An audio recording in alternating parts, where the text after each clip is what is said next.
السلام علیکم ورحمۃ اللہ وبرکاتہ۔ تمام ویورز کیسے ہیں؟ امید ہے سب خیریت سے ہوں گے۔ اللہ تعالیٰ سب کو صحت والی اور ایمان والی زندگی دے۔ Welcome back to online Quran channel. مخارج الحروف کی تفصیل کے بعد مخرج کا جو بیان تھا اس کے اوپر آپ سے ڈسکس ہو رہا تھا۔ میں نے آپ سے چند مخارج ڈسکس کیے تھے، جس کے اندر پہلا مخرج تھا آپ کے پاس الف واو یا، دوسرا مخرج تھا اقصی حلق حمزہ ہا، تیسرا مخرج تھا آپ کے پاس وسط حلق میں عین ہا، اور چوتھا مخرج تھا آپ کے پاس ادنیٰ حلق غین اور خا۔ اب پانچواں مخرج جو ہمارے پاس آ رہا ہے وہ آ رہا ہے کہ زبان کی جڑ اور لحاظ کے مقابل تعلق سے ادا ہوتے ہیں۔ ٹھیک ہے، زبان کی جڑ مطلب کہ زبان کا جو آخر والا حصہ ہے، اور لحاظ میں نے آپ کو مخارج الحروف کی تفصیل کے اندر بتایا تھا۔ لحاظ کہتے ہیں گلے کا کوا، ٹھیک ہے، جو آخر میں ہوتا ہے۔ زبان کی جڑ اور لحاظ کے جو مقابل تعلق ہوتا ہے، نرم تعلق مطلب اوپر والا جو حصہ ہے زبان کا، جو آخر والا حصہ ہے وہاں پہ لگے گا تو یہ حروف ادا ہوتا ہے قاف، ٹھیک ہے، اور یہ حروف موٹے حروف کے اندر شامل ہوتا ہے، ٹھیک ہے۔ اسی کے ساتھ ہی قاف کے بعد دوسرا ایک حرف آ جاتا ہے کاف، ٹھیک ہے، یہ بھی بہت سمپل سا ہے۔ قاف کے مخرج سے ذرا نیچے منہ کی جانب زبان کی جڑ کے قریب اور اس کے مقابل تعلق سے ادا ہوتا ہے، ٹھیک ہے۔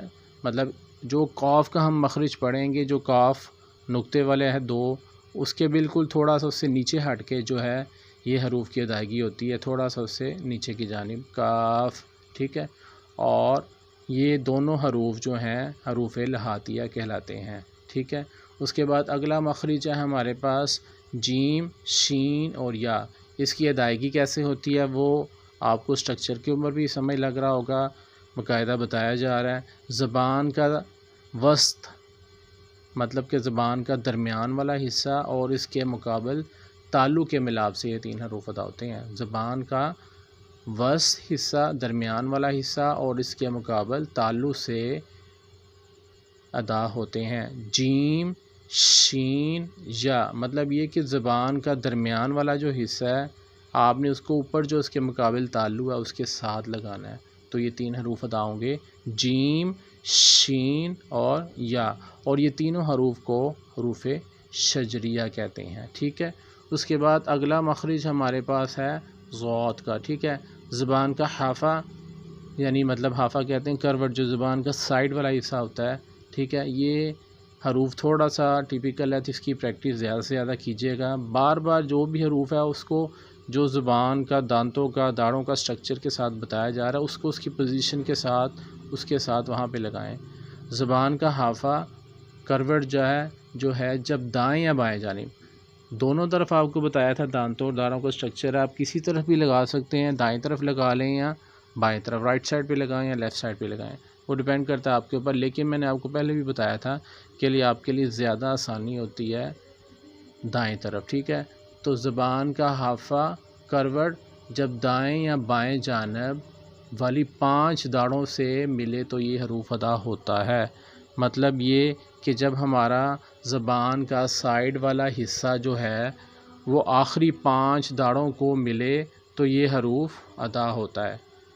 آخری 5 داڑھیں کون سی ہے وہ میں آپ کو بتا چکا ہوں کہ آخری 5 داڑھیں ہوتی ہیں ضواحک ہے، 3 نواجس کی ہیں، 3 طواحن کی ہے اور 1 نواجس کی ہے، تو یہ حروف کی ادائیگی آپ کی وہاں سے ہوتی ہے ضاد کی، ٹھیک ہے۔ اور آپ کے لیے اس حروف کو کہتے ہیں حروف حافیہ۔ اس کے بعد اگلا مخرج ہمارے پاس ہے لام نون اور را کا، ٹھیک ہے۔ لام نون اور را کا جو مخرج ہے یہ ہمارے پاس، اس کو ہم علیحدہ علیحدہ ڈسکس کرتے ہیں۔ سب سے پہلے ہے لام کا مخرج۔ لام کا مخرج یہ ہے، تفصیل کے اندر آپ کو امیج کے اندر بتایا بھی جا رہا ہے کہ زبان کا کنارہ، ٹھیک ہے، جب ثنایا رباعی اور انیاب اور ضواحک کے دائیں یا بائیں جانب لگے تو یہ حروف ادا ہوتا ہے۔ پھر اگین سن لیں، زبان کا کنارہ جب ثنایا رباعی انیاب اور ضواحک کے دائیں یا بائیں جانب لگے تو یہ حروف ادا ہوتا ہے لام، ٹھیک ہے۔ اس کے بعد اگلا ہمارے پاس جو مخرج ہے نون کا مخرج ہے، امیج کے ساتھ ساتھ آپ کو اس کی ڈیٹیل ساری نظر آ رہی ہوگی، آپ اس کی تصویر کے اوپر بھی باقاعدہ پڑھ کے بھی بتایا جا رہا ہے ایرو کے سائن کے ساتھ۔ اس کے بعد نون کا مخرج ہے جب زبان کا کنارہ ثنایا ربائی اور انیاب سے لگے، ٹھیک ہے۔ پچھلے لام تھا وہ تھا ثنایا ربائی، انیاب اور زواحق، اس میں زواحق کم ہو جائے گا، ایک اس کی پوزیشن تھوڑی کم ہو جائے گی، تو زبان کا جب کنارہ ثنایا ربائی اور انیاب سے لگے تو یہ حروف ادا ہوتا ہے نون، ٹھیک ہے۔ اس کے بعد اگلا ہے را کا مخرج، زبان کی پشت اور اس کا کنارہ جب ثنایا اور ربائی کے مصوروں سے لگے تو یہ حروف ادا ہوتا ہے، زبان کی پشت اور اس کا کنارہ جب ثنایا اور ربائی کے مصوروں کے ساتھ لگے تو یہ حروف ادا ہوتا ہے، ٹھیک ہے۔ تو تمام ویورز زیادہ سے زیادہ اس کی پریکٹس کریں، اللہ تعالی ہم سب کا حامی و ناصر ہو۔ السلام علیکم ورحمۃ اللہ وبرکاتہ۔